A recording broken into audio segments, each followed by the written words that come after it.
Bonjour, nous sommes en 2022, nous sommes dans le site de l'Institut Docteur Angélique et dans une série de vidéos consacrées aux commentaires de la Somme théologique de saint Thomas d'Aquin.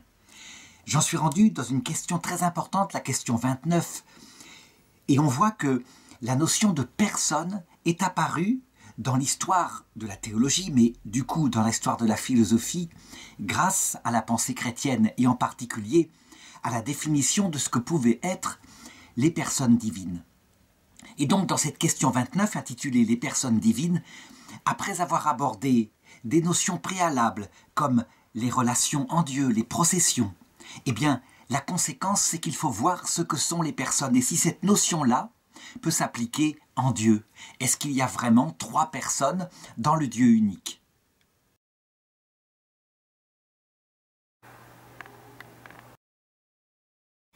Mais d'abord, nous allons commencer par la question 1, l'article 1, qui s'appelle « La définition de la personne ». Ça veut dire c'est une question philosophique. Il faut d'abord définir ce que c'est qu'une personne. Et donc, la définition de la personne est-elle, selon le philosophe Boès, une substance individuelle de nature raisonnable ? Alors, comme c'est une question philosophique, je ne voudrais pas citer le 7 contra. Ce n'est pas la peine, la philosophie se sert de l'autorité comme de son dernier argument. Par contre, il faut partir de l'expérience que nous avons. Donc d'abord, nous constatons autour de nous qu'il y a des êtres individuels. Par exemple, un chien, c'est manifestement, nettement, un être individuel. Ça veut dire qu'il a des limites individuées par la taille de son corps, mais je dirais, cette individuation-là qui se fait par sa matière n'empêche pas qu'on considère que c'est un être substantiel. Si on coupe une partie d'un chien, abominable ce que je dis là, mais on voit bien, c'est pas du tout la même chose que de couper, de retirer la feuille d'une plante. La plante est beaucoup moins unifiée. Donc, on a bien dans un chien très clairement une substance individuelle. Par contre, lorsqu'on considère de toutes les façons possibles cet animal, qui est un animal supérieur, très proche de l'homme, avec une vie sociale, on voit bien qu'il est sensible, mais qu'il n'a pas de vie intellectuelle. Ça veut dire que son intelligence est bornée uniquement au sensible. Cette intelligence, d'ailleurs, on l'appelle l'estimative. Elle va consister, par exemple, à savoir être bien au bon endroit. Un chien qui, par exemple, il fait très chaud, eh bien, ne va pas se mettre sur le tapis, mais plutôt sur le carrelage. Il a du bon sens comme ça, mais toujours pour des raisons sensibles. Discuter du sens de la vie, par exemple, même en langage des sourds-muets, on pourrait le faire éventuellement avec un singe, il ne peut pas aborder cela. Il ne comprend pas, sa faculté intellectuelle n'est pas vers le domaine spirituel, c'est-à-dire vers tout ce qui n'est pas accessible au sens. Et donc, on peut dire que le chien est une substance individuelle de nature sensible. Et sous ce rapport-là, il a évidemment le droit d'être respecté, de ne pas être torturé, etc. En ce qui concerne l'homme, la femme, eh bien, on le constate, c'est très différent. Nous avons donc une substance individuelle, c'est tout aussi net que pour un chien, mais des facultés qui nous portent à l'aspect spirituel, mais de manière particulière, de manière raisonnée. Ça veut dire qu'on se sert de raisonnement pour aboutir à nos conclusions. On ne connaît pas directement l'essence des choses. Par exemple, en voyant un chien, on ne comprend pas directement, je dirais, ce que c'est que sa psychologie profonde, ce à quoi il pense. On ne peut le découvrir qu'à partir de l'observation extérieure et en faisant un raisonnement déductif, approximatif. S'il a tel comportement, par exemple, il gratte à la porte, c'est qu'il veut sortir manifestement. Donc, nous sommes des substances individuelles de nature rationnelle. Et donc, est-ce qu'il y aurait là la définition ultime de la personne ? En réalité, il ne faut pas s'arrêter là. Et c'est là que je vais passer, évidemment, un peu en théologie. Nous savons, de par la révélation, qu'il existe des personnes qui n'ont jamais eu de corps et qui n'en auront jamais. On les appelle les substances séparées, autrement dit les anges. Et les anges ont une capacité à accéder à l'intelligence des choses directement par intuition. Donc quand un ange est en rapport avec une réalité qui est devant lui, comme un chien, Il ne le voit pas, il n'a pas de sensation, mais il pénètre directement l'essence de son âme. Pas entièrement, hein. Il ne connaît pas tout, évidemment, de cette réalité qui est absolument par elle-même, qui dépasse toute connaissance, hein, que seul Dieu peut connaître. N'empêche que son mode de connaissance est spirituel, il n'est pas rationnel. Donc directement, sans passer, je dirais, de cause à effet, de choses comme cela, il connaît, je dirais, ce que profondément est ce chien et pourquoi il a tel comportement. Donc, pour l'ange, on ne peut pas dire qu'il est une substance individuelle, de nature rationnelle, mais plutôt une substance individuelle, qui n'est pas individuée par de la matière d'ailleurs, mais par sa substance, substance individuelle de nature spirituelle. Et là, on voit bien que la définition de la personne, elle peut donc correspondre non seulement à l'homme, mais à l'ange. Par contre, il y a une autre chose que je voudrais ajouter, c'est que, pour l'être humain, on est déjà une personne lorsqu'on est un bébé conçu dans le ventre de sa mère, mais que l'âme spirituelle est présente. Pour un ange, il est une personne dès l'instant de sa création, évidemment, mais avec la perfection, alors que le petit bébé n'a pas atteint son acte parfait. Il n'est pas encore en état de connaître et de vouloir librement. Eh bien, cela montre que si on élargissait la définition de personne en définissant sa perfection, par exemple en disant une personne est une substance individuelle de nature spirituelle et ayant atteint la finalité de sa vie, son acte ultime, qui est de connaître Dieu, de le voir face à face et de vouloir agir librement face à cela, eh bien, on supprimerait de la réalité des personnes, les personnes qui sont encore incomplètes, comme par exemple nous. Nous n'avons pas atteint notre finalité. Et donc, avec Boès, il faut garder la définition substantielle de la personne, substance individuelle de nature spirituelle, donc je change un peu pour mettre les anges dedans, et ne pas ajouter la dimension de l'acte réalisé qui définit simplement la personne parfaite, réalisée dans son acte ultime. Alors je voudrais maintenant donc poser les objections. Et la première, elle dit donc, Boès définit la personne comme une substance individuelle de nature raisonnable. J'ai dit que j'avais changé un qualificatif ici. Or cette définition paraît irrecevable. On ne peut définir le singulier, on ne définit que l'universel. Et donc c'est à tort qu'on la définit. La réponse est que, effectivement, on ne peut pas définir le singulier. Chaque personne est donc unique. Par contre, on peut arriver à définir ce qu'il y a de commun dans la notion analogique de personne, telle que je viens de le faire, à partir de deux types de personnes dont on connaît l'existence en théologie. En philosophie, on n'en connaît que la personne humaine. Donc, la personne humaine et la personne angélique. Alors, la deuxième objection dit ceci. Substance individuelle, il y a quelque chose qui ne va pas. En effet, si par le mot substance on entend la substance première, c'est-à-dire le sujet, eh bien le mot individuel étant trop. Un sujet, par définition, c'est individuel. Et si on entend l'autre sens du mot substance, la substance seconde, ça veut dire l'essence, la nature. Alors une nature individuelle, ça ne va pas non plus. Une nature n'est jamais individuelle. La nature, par définition, c'est ce qu'il y a de commun à tous les êtres qui partagent la même nature. La réponse, c'est qu'effectivement, il y a peut-être en apparence une redondance, une insistance de la part de Boès, mais qui est très utile, en tout cas en théologie. Pourquoi ? Parce qu'on a le cas particulier du Christ. Le Christ, donc, eh bien, il a une nature humaine complète, mais elle n'est pas une substance individuelle. Le Christ n'est pas une personne humaine. Le Christ est la personne de Dieu qui a assumé une nature humaine singulière. Donc, en disant que la personne est une substance individuelle, on veut dire par là qu'elle n'est pas assumable. Ce qui veut dire que nous-mêmes, lorsque nous verrons Dieu face à face, nous resterons une personne différente de la personne de Dieu, unie par un acte d'amour. Nous ne serons pas fusionnés en Dieu, comme l'est le Christ, je l'ai dit, par l'union hypostatique. Fusion sans mélange des deux natures, sa nature divine et sa nature humaine restent chacune elle-même. Une troisième objection arrive alors, et c'est une objection un peu logique, pas très intéressante, mais je vais quand même la donner. Quand on définit Jacques, Jacques c'est un individu. On ne dit pas Jacques est une espèce d'animal. Espèce d'animal, pourtant, ça pourrait correspondre. C'est quelque chose d'universel, c'est un genre, et ça pourrait correspondre à la définition de l'espèce humaine. Mais un individu ne se définit pas comme cela. Il y a quelque chose qui ne va pas d'un point de vue logique, puisqu'on passe de l'individuel, la réalité, à une définition abstraite. Eh bien, voilà ce qu'il faut dire.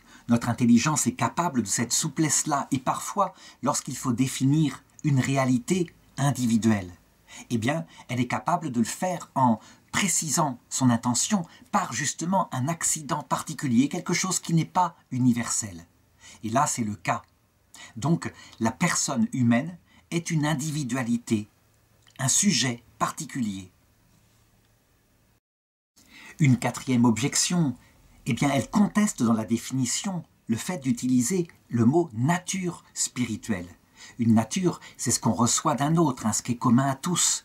Et on le voit, les anges ne descendent pas les uns des autres. Chaque ange est son espèce particulière parce que, justement, il n'a pas de corps qu'il pourrait partager en commun, je dirais dans son essence, avec les autres anges. Et donc, quelque chose ne va pas là-dedans. Alors il faut répondre à cela, que la définition en question, elle prend ici le mot « nature » pour définir plutôt une différence spécifique, c'est-à-dire ce qui spécifie la personne humaine en comparaison de ce qui n'est pas spirituel, par exemple l'animal. Enfin, vient une cinquième objection qui est typique de saint Thomas d'Aquin qui dit ceci: « L'âme séparée de son corps par la mort n'est pas une personne, or c'est une substance individuelle de nature rationnelle. » Et donc on voit bien, dit saint Thomas d'Aquin, cette définition ne convient pas. Alors ici, je dois répondre que l'âme spirituelle séparée n'est pas une personne complète. Évidemment, il lui manque une partie d'elle-même pour qu'elle soit parfaite. Mais, comme je l'ai montré, si je ne définis pas la personne en disant « c'est une substance individuelle de nature spirituelle ayant atteint son acte ultime », c'est parce que, on doit le dire, un bébé, c'est une personne. Et pourtant, lui, c'est son acte d'intelligence qui n'est pas capable de s'exercer encore. Ce qui est beaucoup plus grave qu'une âme séparée, comme par exemple Sainte Thérèse de l'Enfant Jésus au ciel, qui est capable librement d'agir à notre service et qui en plus voit Dieu. Donc, il faut dire que l'âme séparée est une personne humaine, incomplète, il lui manque une partie de ce qu'il a défini.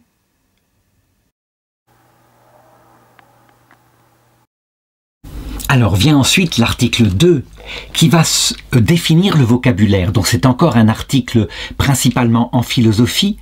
Il se sert de la philosophie grecque qui utilisait des termes comme persona, hypostase, subsistance, essence. Est-ce que ces mots sont synonymes ou est-ce qu'ils définissent des choses différentes? Il convient d'être précis, parce que la suite, avec, je dirais, la connaissance de saint Thomas d'Aquin, doit maîtriser parfaitement la philosophie d'Aristote. Alors, là, je vais me passer aussi de cette contra, mais plutôt regarder les choses telles qu'on les découvre en philosophie. Nous avons en philosophie l'expérience uniquement des personnes humaines. Ça veut dire nous, qui sommes autour de là, nous n'avons même pas l'expérience de la personne angélique et encore moins de la personne divine. Et donc, lorsque nous observons d'abord à partir de nos sens ce qu'est une personne humaine, eh bien, nous observons prioritairement quoi? Un sujet individué. Individué par un corps avec ses limites particulières et qui s'adresse à nous, par exemple. Et donc, ce sujet, on peut l'appeler en grec substantia, ce qui se traduit par ousia. Mais attention, comme le mot substance, je vais le montrer, a plusieurs sens, eh bien on parle ici de la substance première. Donc c'est le sujet, et il y a un synonyme, on l'appelle aussi l'hypostase. Hypostase, c'est un mot de la médecine au départ, qui signifie le dépôt qu'il y a chez le médecin quand l'urine s'est décantée, le dépôt au fond. Donc ce qui est fondamental, et ce qui est fondamental en nous, c'est qu'effectivement, nous sommes un sujet individuel. Donc, on peut le dire, sujet, dans ce sens de substance, égale le terme hypostase.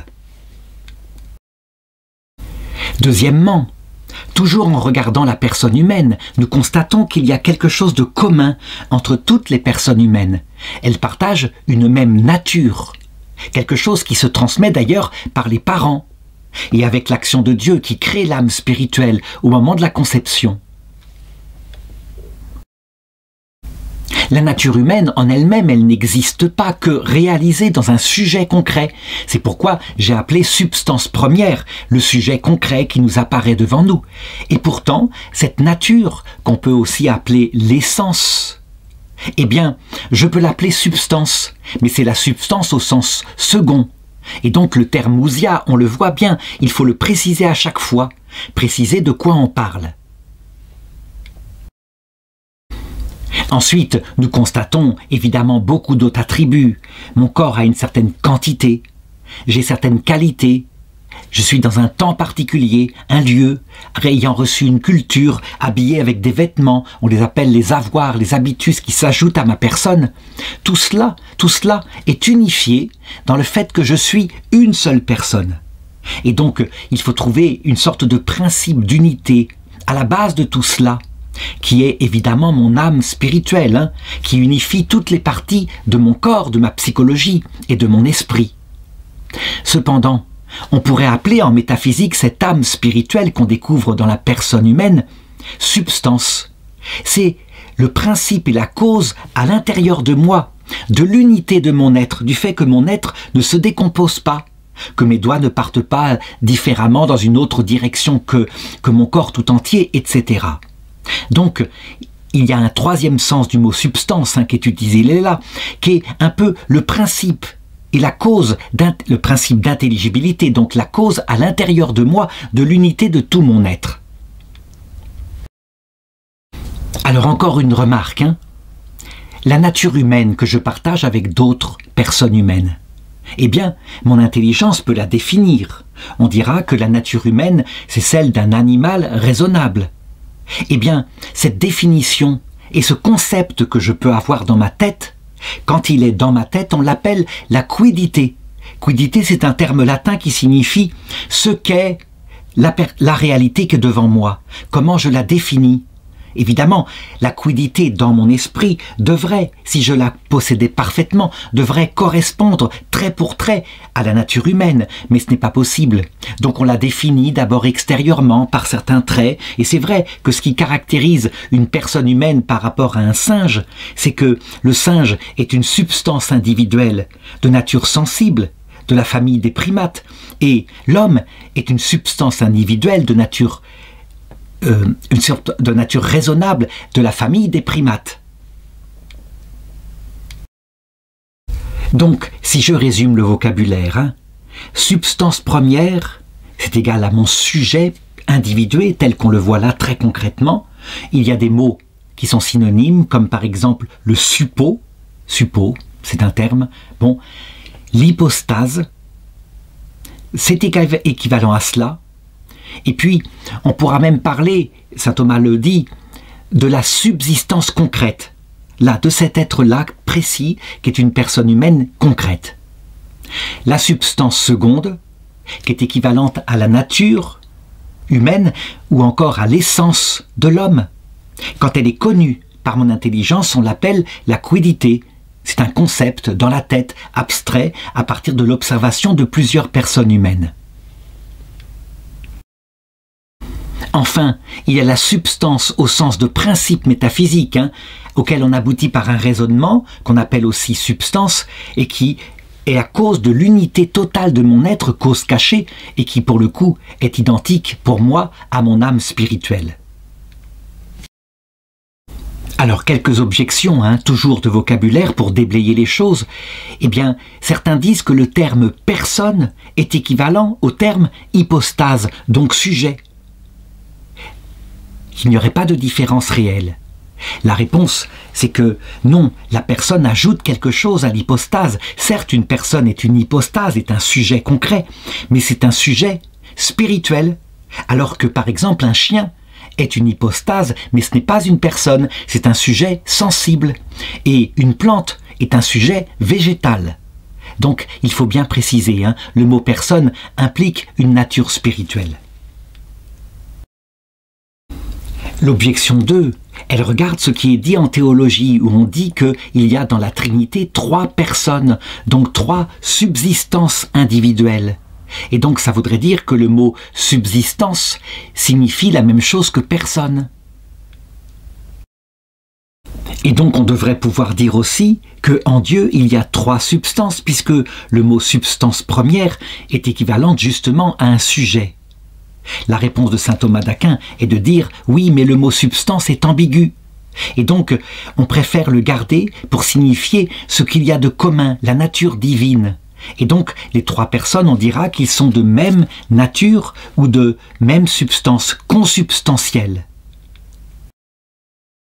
Donc, il faut faire attention à chaque fois qu'on parlera théologie en ce qui concerne la Trinité, il faut faire attention de bien définir les termes et de les définir parfois à chaque fois, sachant que les mots sont ambigus.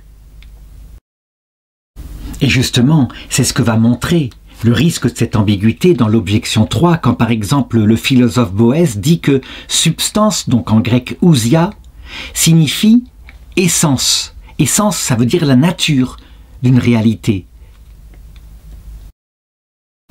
Or, la nature de la réalité humaine, c'est d'être composée de matière et de forme, donc de telle matière et de telle forme, donc d'être, eh bien, un sujet particulier. Et donc, le mot substance semble bien regrouper à raison tous ces termes-là comme des synonymes. Eh bien, il faut répondre à cela que non, ils ne sont pas synonymes. C'est pour ça qu'on parle de substance première, substance seconde et substance cause, cause de l'unité de l'être. La substance première, c'est une réalité concrète. La substance seconde, c'est quelque chose qu'on abstrait dans l'intelligence. C'est ce qu'il y a de commun entre toutes les personnes humaines, le fait qu'elles possèdent la nature humaine. Il n'existe donc pas en soi de substance seconde, sauf dans mon intelligence sous la forme de la quiddité. Donc, la définition de ce qu'est cette chose, ce qu'elle est, quid erat esse, comme on dit en latin. Là encore, je le précise, hein, absolument définir les mots. Les mots sont complexes parce que la métaphysique, elle a essayé de définir les choses en employant eh bien, du langage pris dans l'aspect concret, les peuples étant au départ très dans le concret. Voilà, je n'insiste pas sur les 2 autres objections qui restent hein, et qui vont très loin dans le vocabulaire latin. Il faut juste se souvenir donc que je suis un sujet particulier, individué, avec un corps et une âme, et en ce sens-là, je suis un suppôt, je suis une hypostase. Et ce sujet possède une nature humaine qui est commune aux autres êtres humains, et en ce sens-là, eh bien, ma substance s'appelle une nature qui est aussi une essence, et que cette essence, lorsqu'elle est connue par mon intelligence, qui elle, bien, peut s'approprier les abstractions, on l'appelle la quiddité. Dernière chose, le mot ousia est aussi utilisé pour signifier le principe à la base de l'unité de tout mon être, qu'on appelle mon âme spirituelle. Évidemment, pour une plante, c'est une âme végétative, et pour un caillou, la substance au sens de principe de son être est beaucoup plus difficile à définir.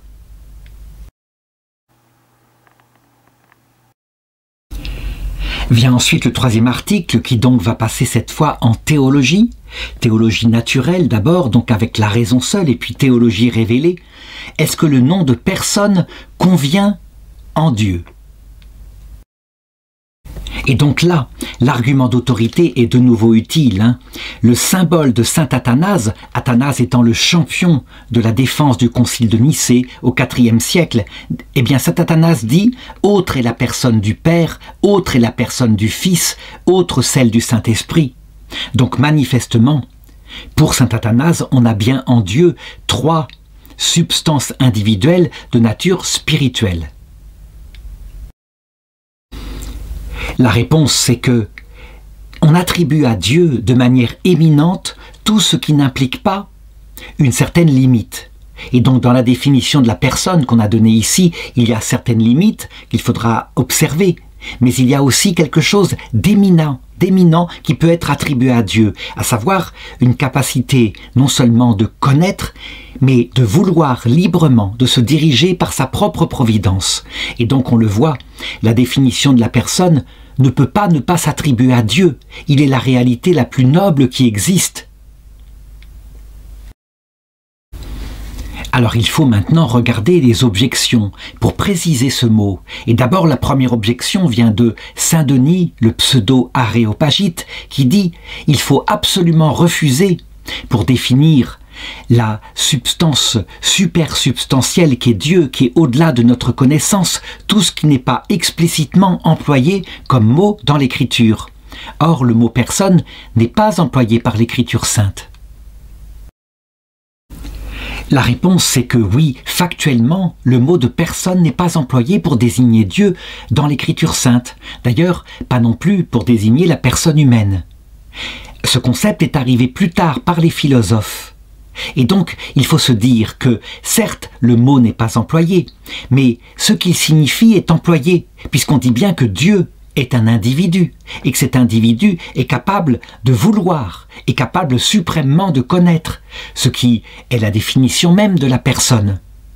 Il faut bien comprendre que chez les protestants très rigides qui disent tout le vocabulaire qui n'est pas employé par l'Écriture doit être banni parce qu'il n'est pas employé par l'Écriture, eh bien quelquefois ils sont incapables d'utiliser des termes corrects pour pouvoir soit discuter avec les hérétiques, soit définir de manière précise la foi catholique. Et la foi catholique, elle impliquait évidemment la métaphysique que Dieu avait préparée à travers la philosophie grecque, de manière à nous donner l'instrument qu'il fallait afin de pouvoir définir les choses profondes qu'il révélerait sur lui-même. Tout cela est donc providentiel de la part de Dieu qui veut que l'homme se serve de sa propre intelligence et qu'il la mette au service de la révélation. La révélation parfois désignant des choses dont on ne trouve pas des analogies, je dirais très précises, dans ce qu'on observe tous les jours dans la nature humaine. La deuxième objection va porter cette fois sur l'étymologie du mot personne. En réalité, manifestement, il semble venir des tragédies grecques, à savoir qu'il y avait des personnages qui d'ailleurs souvent portaient un masque et interprétés par un acteur. Il fallait mettre en scène quelqu'un qui avait un rôle tragique ou un rôle comique, bref, un personnage. Et ensuite, par dérivation, on a fini par désigner sous ce mot-là les grands personnages qui avaient une certaine noblesse, comme par exemple le roi ou le prince qui se manifestait, par exemple dans les Jeux olympiques, avec une certaine dignité. Il jouait un rôle afin d'en imposer au peuple. Et donc on le voit bien, ce mot-là qui signifie une apparence, une double personnalité, ne peut pas convenir à Dieu. La réponse de saint Thomas d'Aquin consiste à dire, c'est vrai au sens étymologique, si ce mot signifie cela, on ne peut pas l'attribuer à Dieu. Dieu est simplement lui-même. Par contre, le mot qui a évolué et qui a donné véritablement la définition d'une réalité substantielle, capable d'actes spirituels, ce nom-là correspond éminemment à Dieu. D'ailleurs, il faut aller même plus loin en disant que parce que Dieu est mort pour nous, de cette façon-là, il a pu révéler à l'homme la propre dignité de chaque personne humaine étant une réalité substantielle, capable de providence sur sa propre vie, et donc qui doit être immensément respectée. Donc le sacrifice du Christ nous révèle à nous-mêmes ce que nous sommes. Avant la venue du Christ, il y avait quelque chose de supérieur à la personne humaine qui pouvait être, par exemple, la société, le bien commun. Donc, quelque chose qui n'était pas cette réalité individuelle dont est composée l'humanité, tout de même.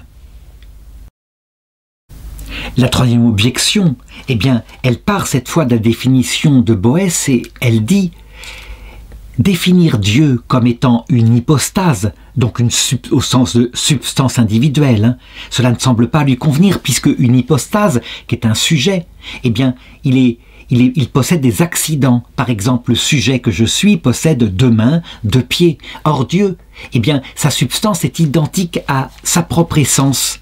Il n'y a pas en lui d'accident. Alors la réponse est que, effectivement, attention aux mots, on les emploie toujours par mode d'analogie. Et donc, au sens littéral, le mot substance doit être nié en Dieu puisqu'il n'a pas d'accident. Cependant, il y a un sens qui, lui, n'a pas de limite, comme désignant un individu substantiel, différent des autres. Et donc, sous ce rapport-là, il peut être parfaitement appliqué à Dieu. Donc attention tout de même à ce que dit, par exemple, Saint Jérôme. Il dit, en employant les mots grecs qui ont plusieurs sens, évidemment, il y a un venin dans l'emploi des mots. Ça veut dire que les hérétiques vont prendre les mots, non pas selon ce qu'on veut signifier, mais selon autre chose qui justement était niée dans le mot. Et donc, ils durcissent les analogies. Donc, faire très attention, encore une fois, au vocabulaire employé. Enfin, dernière objection, la définition de Boès qui définit la personne comme étant de nature raisonnable. Ça ne convient pas à Dieu. Dieu n'est pas raisonnable, il ne procède pas par mode de raisonnement, avec une majeure, une mineure, une conclusion. Dieu, il connaît l'essence des choses, des réalités, dans l'opération qui est identique à sa substance elle-même.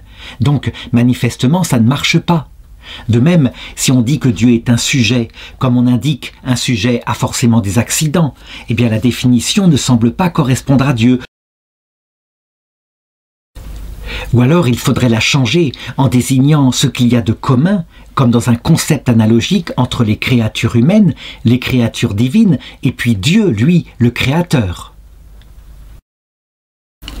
Donc, la réponse de saint Thomas consiste à dire qu'il faut prendre avec souplesse le mot « raisonnable » qui veut signifier ici une nature intellectuelle. Mais pour ma part, j'ai préféré changer « raisonnable » par « spirituel » parce que ça s'étend beaucoup plus à la totalité de l'esprit qui non seulement comprend, mais aussi peut vouloir.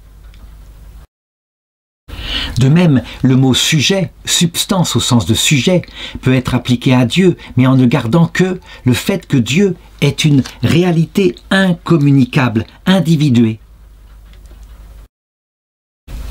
Donc on le voit, en se servant de la souplesse de l'analogie, on arrive à comprendre que Dieu est une personne. Alors pourtant, certains comme Richard de Saint-Victor ont dit il faut changer la définition de Dieu. Et donc il en est arrivé à dire que Dieu est une existence incommunicable de nature divine.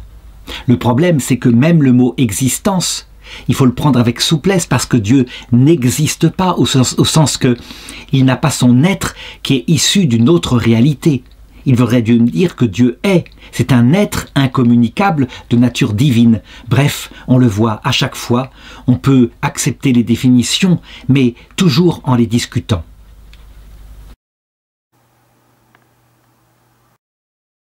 Et justement, c'est là que va arriver l'article 4 qui est tout à fait particulier parce que, on ne peut pas le nier, les personnes en Dieu sont absolument uniques et ont quelque chose qui n'est tout à fait différent de la personne humaine. Le nom de personne en Dieu signifie-t-il la relation? Donc, cette chose-là, si la personne en Dieu signifie la relation à l'intérieur de Dieu, ne correspond pas du tout à nous. Nous ne sommes pas des relations. Et nous existons comme personnes indépendamment des relations que nous pouvons ensuite établir dans la perfection de nos personnes.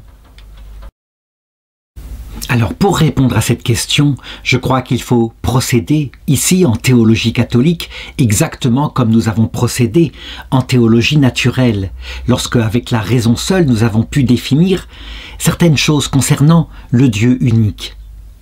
La notion de personne, nous ne la connaissons que dans une créature particulière qui est la personne humaine.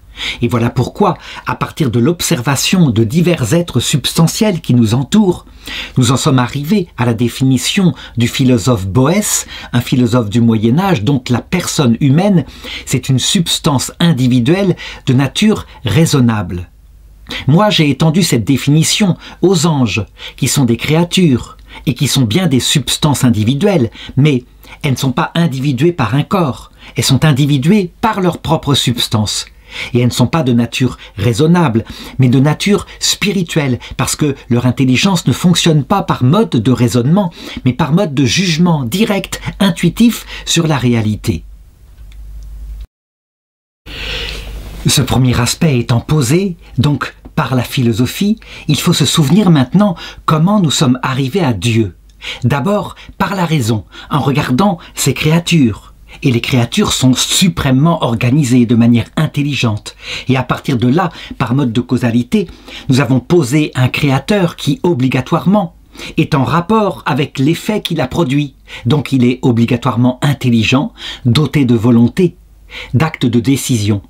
Et sous ce rapport-là, eh bien, c'est l'essence de Dieu que quelque part nous avons découvert. Et nous pouvons dire donc que c'est une personne. Parce que la personne, je viens de le dire, c'est donc une substance individuelle, de nature spirituelle, donc avec intelligence et volonté. Résultat, il faut le dire, le mot personne va s'attribuer d'abord à l'essence unique de notre Dieu unique. Et puis, il y a la révélation qui vient nous donner comment se passe à l'intérieur de Dieu sa vie éternelle. Dieu se contemple lui-même, et sa contemplation a comme particularité d'aboutir à un verbe identique à son essence, mais Dieu se connaissant parfaitement, ce verbe, en plus dans la relation qu'il a avec lui, eh bien ce verbe, il est identique à Dieu, le Père, d'où tout procède et qui se contemple. On peut donc dire que parce que Dieu qui se contemple est une personne, son verbe, qui est identique absolument à lui, est comme lui, une personne. Il est donc de même nature. Il partage cette nature du Dieu unique qui est d'être une personne. On a donc bien, dans une relation entre paternité et filiation, ici, une nouvelle approche de la personne de Dieu, qui ne peut être connue que par les révélations, à savoir des personnes qui seraient de pures relations entre elles. Parce que, essentiellement, il y a toujours un seul Dieu, puisqu'il y a Dieu qui se connaît et sa propre connaissance de lui-même. De même pour le Saint-Esprit, que nous avons montré étant l'amour infini et réciproque entre le Père et le Fils, qui sont donc deux personnes en Dieu, en fait deux relations, qu'on pourrait appeler subsistantes, puisqu'elles partagent l'essence éternelle de Dieu. Le Saint-Esprit, qui procède des deux, est une personne aussi, parce qu'il partage la même nature infinie de Dieu qui est personnelle.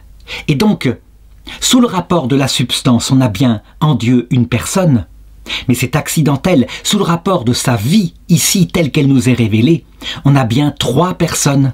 Et trois personnes qui sont consubstantielles, qui ont la particularité de partager donc la même substance, la divinité, mais qui par contre, en elles-mêmes, sont définies comme des relations dans ce Dieu unique. La conséquence de cela, c'est que quand on veut attribuer à Dieu, par mode d'analogie à ce que nous sommes, le nom de personne, il faut bien considérer la chose suivante.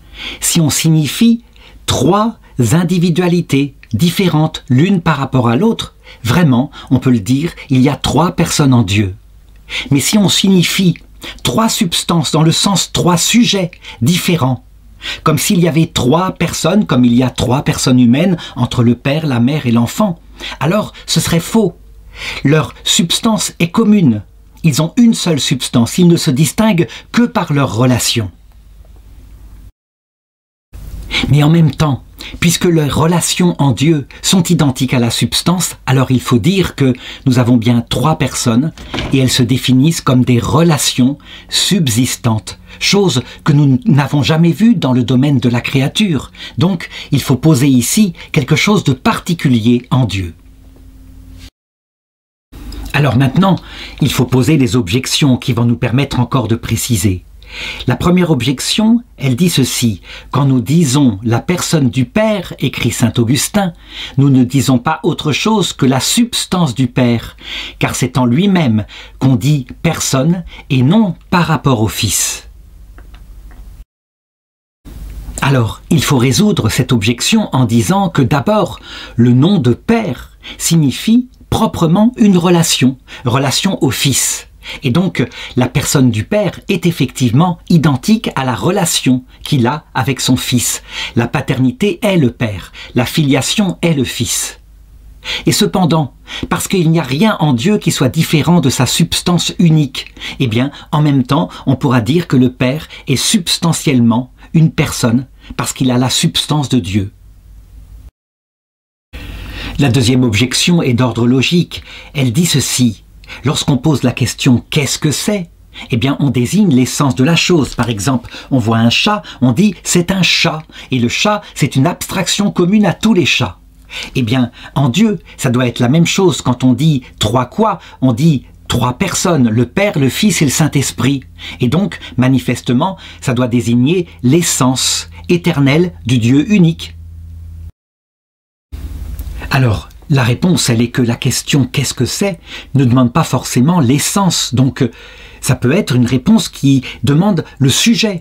Par exemple, si on demande « qu'est-ce que c'est ça ?» Eh bien, on va répondre « c'est Minette, notre Minette à nous, la Minette unique qui habite dans cette maison. » Et là, on désigne bien le sujet. Et donc, en Dieu, c'est pareil. La question « qu'est-ce que c'est ?» peut désigner les personnes en tant que relations subsistantes et peut désigner aussi leur essence commune, qui est la substance unique de Dieu. Objection 3. La définition même de la personne. Eh bien, si on la suit, substance individuelle de nature spirituelle, eh bien, elle devrait impliquer en Dieu 3 dieux, et non pas un seul Dieu, si ce sont des substances individuelles, donc incommunicables les unes avec les autres. La réponse de saint Thomas d'Aquin est simple, hein, on l'a dit. En Dieu, les substances individuelles sont des relations dans le Dieu unique, et donc ça répond à l'objection. Et là encore, j'insiste pour dire attention de ne pas durcir les analogies. Évidemment, hein, on se représente donc habituellement 3 hommes, le Père, le Fils, le Saint-Esprit, par exemple dans la Trinité d'André Roublev que j'ai représenté ici sur ce livre. Mais c'est une façon de connaître que nous avons, et donc attention de ne pas les durcir parce que véritablement il n'y a qu'un seul Dieu, d'où la doxologie qui dit « Gloire au Père, au Fils et au Saint-Esprit comme il était au commencement ». Le Dieu unique, de même que Abraham lorsqu'il voit 3 hommes lui apparaître, c'est vrai, c'est sous forme d'une image humaine, mais il dit « Mon Seigneur » au singulier, il y a bien un seul Dieu. Enfin, dernière objection qui voudrait nier le caractère de personne aux 3 personnes de la Trinité, eh bien, c'est le caractère équivoque de la définition. En nous, dans la personne humaine, la personne de l'ange, il s'agit bien d'un absolu, une substance individuelle, incommunicable, de nature spirituelle. Et donc, si en Dieu, ce n'est qu'une relation, ça veut dire qu'on utilise le nom de personne indûment, de manière équivoque, un peu comme on désignerait un chat qui fait miaou et le chat d'une aiguille. Il faut répondre ici encore une fois en rappelant ce que c'est que l'analogie. L'analogie, ça ne veut pas dire que c'est univoque, que le nom de personne est utilisé univoquement sous tous ses aspects pour nous, personnes humaines, et pour Dieu dans ces personnes. Et donc, ce qu'il y a, je dirais, de commun, c'est que dans les 2 cas, ce sont des substances individuelles, de nature spirituelle. Mais évidemment, leur origine n'est pas la même. Nous sommes, nous, une substance absolument individuelle, je dirais, par le fait même de notre substance, alors que Dieu, c'est la relation qui fait que il y a substance. C'est parce que les personnes sont des relations et que en Dieu les relations sont identiques à la substance que on peut dire qu'il y a 3 personnes en Dieu. Voilà, je m'arrête là, mais de toute façon, saint Thomas d'Aquin pousse son traité très loin, et donc dans la question suivante, on va se pencher de nouveau sur les personnes, et cette fois en analysant leur pluralité.